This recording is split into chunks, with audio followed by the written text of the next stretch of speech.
श्रीनाथ जी गुरु गोरखनाथ जी के चरणों में आदेश आदेश आदेश। महामाई महाकाली घर बाबा भगवान दत्तात्रेय जी नवनाथ 84 सिद्धों के चरणों में आदेश आदेश आदेश। अलख निरंजन हर हर महादेव। आज बात करते हैं गुरु के वक्री काल की। कन्या राशि के लिए गुरु देव का वक्री काल कैसा रहने वाला है। देखिए भैया, गुरुदेव आपके चतुर्थेश और आपके सप्तमेश होते हैं।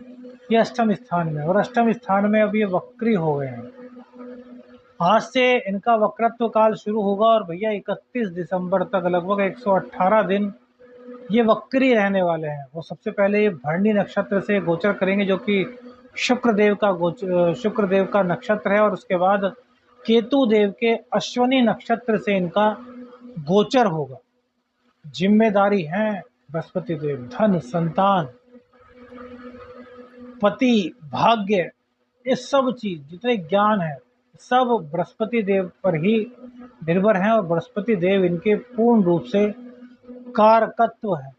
अब देखिए, आपके जो है 8वें स्थान में बृहस्पति देव है, और अब ये जो इनकी दृष्टि है वो तो यथावत रहेंगी, लेकिन 2 भाव बढ़ जाएंगे, एक भाव पीछे का और एक भाव आगे का।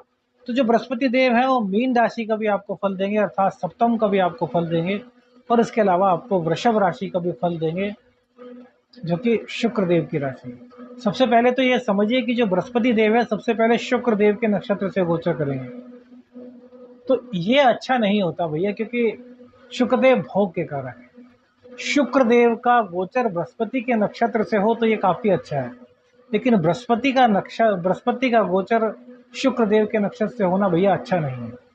लेकिन हाँ, जब ये केतु के नक्षत्र से गोचर करेंगे तब आपके लिए फायदेमंद सिद्ध होंगे। अभी ये आपको सप्तम का फल देंगे, अष्टम का फल देंगे, और इसी के साथ साथ नवम का फल देंगे। इसके अलावा जो उनकी दृष्टि है वो 12वें का आपको फल देंगे, द्वितीय स्थान का आपको फल देंगे, और आपके चतुर्थ स्थान का आपको ये फल देंगे।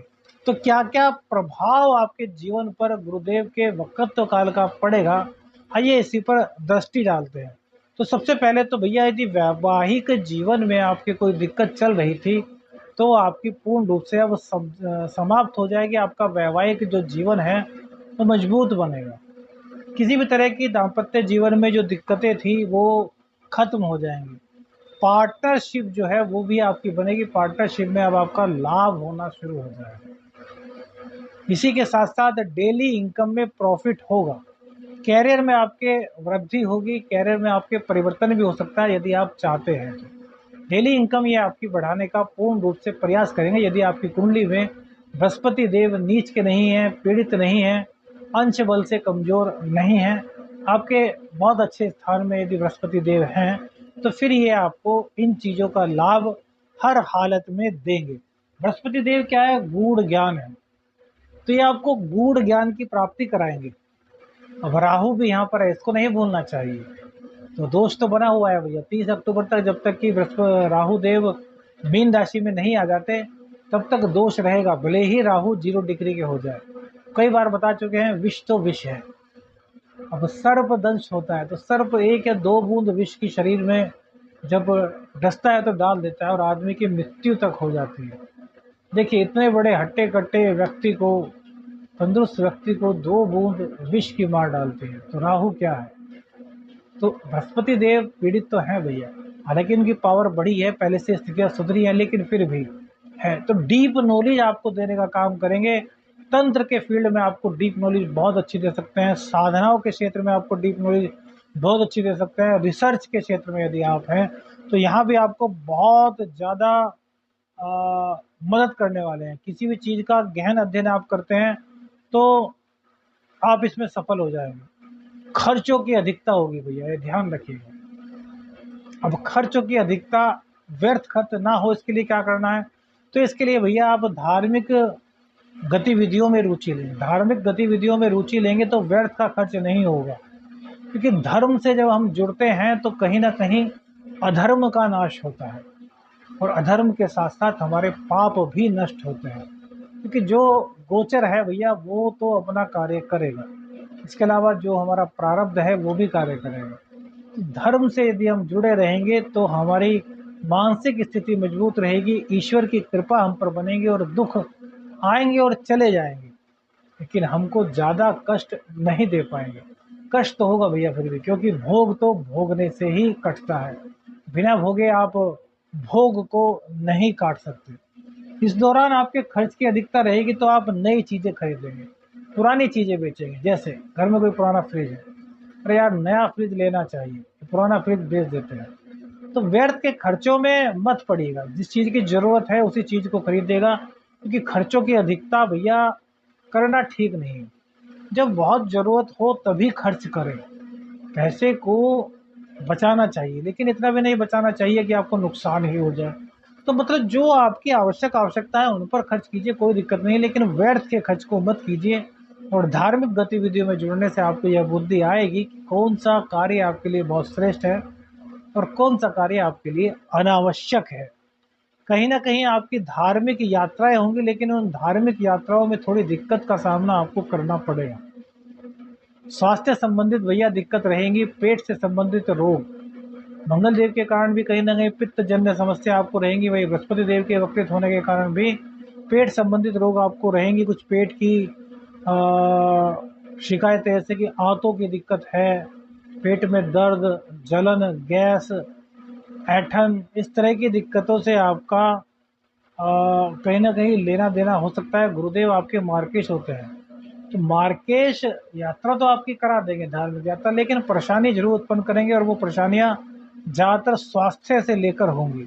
अब सेकंड हाउस पर इनकी दृष्टि पड़ेगी तो वाणी आपकी बहुत अट्रैक्टिव होगी, वाणी के द्वारा आप धन की प्राप्ति कर पाएँगे। आपकी वाणी जो है बड़ी अट्रैक्टिव हो जाएगी, आप अपनी वाणी से दूसरों को प्रभावित करने की क्षमता हासिल कर लेंगे। नाम मिलेगा, ख्याति मिलेगी आपको, बैंक बैलेंस बढ़ाने की सोचेंगे, कुछ ना कुछ बढ़ा भी लेंगे, जितने, लेकिन जितना सोचेंगे उतना नहीं बढ़ पाएगा, कि भैया खर्चों की अधिकता है, व्यय भाव पर दृष्टि है।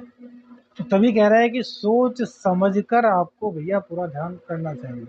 संतान प्राप्ति के लिए आप प्रयासरत हैं तो आप यहाँ सफलता आपको मिलेगी। लगभग 80% फैमिली प्लानिंग के चांसेस आपके यहाँ पर बन सकते हैं। कोई दिक्कत नहीं है, हल्की थोड़ी बहुत ही परेशानी आपको रहेगी, ऐसा नहीं कि परेशानी ना हो, परेशानी तो रहेगी, लेकिन फिर भी यहाँ पर लगभग 80-85% तक आप सफल होंगे संतान को लेकर के। संतान की बात करें तो संतान पक्ष से आपकी कम ही बनेगी, तो संतान पक्ष पर अपना कुछ भी बोझ मत डालिए, उसके मन की बात लीजिए कि वो आखिर करना क्या चाहते हैं, उनके मन में क्या है। अब आपके मन में है कि अपने बच्चों को डॉक्टर बनाएंगे और भैया उसका डॉक्टर बनने में बिल्कुल मन ही नहीं, सॉफ्टवेयर इंजीनियर बनना चाहता है, तो आप उस पर अनावश्यक बोझ डाल देंगे। इससे क्या होगा कि डॉक्टर बनने की तो उसमें है ही नहीं, वो आपके कहने से मेहनत कर भी लेगा, लेकिन डॉक्टर बनना तो भूल जाइए, डॉक्टर तो नहीं बनेगा। सॉफ्टवेयर इंजीनियर वो बनना चाहता था, इसके लिए उसने प्रयास भी किया, वो प्रयास भी छोड़ देगा और शून्य पर अटक जाएगा। तो जिस चीज़ में बच्चे की रुचि हो उसी चीज़ में उसको आगे बढ़ाना चाहिए, उस पर अनावश्यक दबाव नहीं डालना चाहिए। बहुत से लोग कहते हैं कि हमारा बच्चा खेलता है, तो खेल में आगे बढ़ाइए, हो सकता है उनकी कुंडली में मंगल देव अच्छे हों, खेल के कारकत्व में उनके लिए बहुत ज़्यादा संभावनाएं हों। आप देख सकते हैं कि भैया आजकल तो क्रिकेटर्स हैं, प्लेयर्स हैं, कितना कितना कमा रहे हैं, तो खेल भी बुरा नहीं है, बशर्ते कि कुंडली में योग हो और बच्चे का उस स्तर पर प्रयास हो, कि बिना प्रयास के भैया कुछ भी नहीं होता। विपरीत फल आपको मिल सकते हैं यदि आप जल्दबाजी करेंगे, तो जल्दबाजी आपको बिल्कुल भी नहीं करनी। फोर्थ हाउस पर बृहस्पति देव की दृष्टि रहेगी तो प्रॉपर्टी का कार्य करने से आप बचिएगा भैया। यदि कार्य करते हैं, क्योंकि मौका ऐसा आएगा तो बहुत चालाक बनने की आपको आवश्यकता है, यदि आप सीधे बन करके कार्य करेंगे फंस जाएंगे। फिर मत कहिएगा कि एस्ट्रो शावर मित्र ने नहीं बताया था।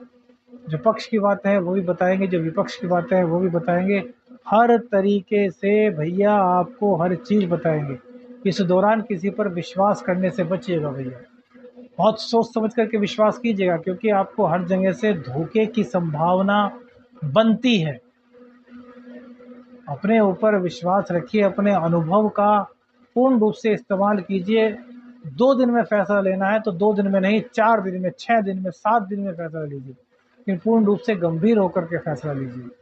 जल्दबाजी में कोई फैसला नहीं और किसी पर भी विश्वास इस गोचर के दौरान आपको नहीं करना। हालांकि केतु के नक्षत्र में जब बृहस्पति देव का वक्रत्व काल में गोचर होगा तब आपके लिए कहीं ना कहीं यह फायदेमंद प्रॉपर्टी के मामले में भी होगा। लेकिन जब तक शुक्र के नक्षत्र में है तब तक भैया ऐसा किसी भी कार्य को करने से बचिए। यात्रा के दौरान आपका किसी से कोई रिलेशन हो सकता है, अर्थात यात्रा के दौरान कोई व्यक्ति आपको मिल सकता है जो आपके लिए काफ़ी फायदेमंद सिद्ध हो सकता है। आगे भविष्य में जाकर के आपकी उससे दोस्ती हो सकती है। माता का सपोर्ट आपको काफ़ी मिलेगा, माता की अपेक्षाएं आपसे इस दौरान काफ़ी होंगी और आप अपनी माता की अपेक्षाओं पर काफ़ी खरे उतरेंगे और उनका आशीर्वाद भी आपको मिलेगा।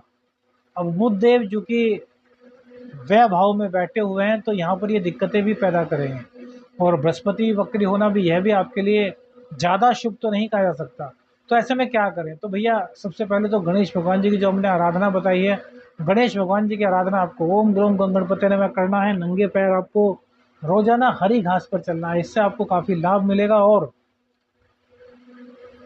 गुरुदेव को प्रसन्न करने के लिए विष्णु सहस्रनामावली का जाप रोजाना करें। 1008 नाम उनका जाप रोजाना करें, 1008 नामों का। बृहस्पति देव के मंदिर में जाएं, उनको चने की दाल अर्पित करें, ब्राह्मण को दान दें,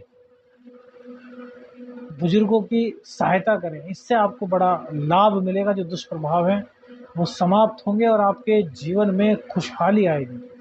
जो बताया उन पर भैया बहुत ध्यान रखिए, क्योंकि ये सचेत रहने वाला गोचर है। यदि आपकी सावधानी हट गई तो शनिदेव के मूल त्रिकोण राशि में होने के बावजूद भी आप धोखा खा जाएंगे और फिर कहेंगे कि काश हमें पहला पता होता तो ऐसा ना होता। इसलिए आपको पहले से ही सब चीज़ों से अवगत करा दिया है, तो बहुत ज़्यादा इन चीज़ों का आपको ध्यान रखना होगा।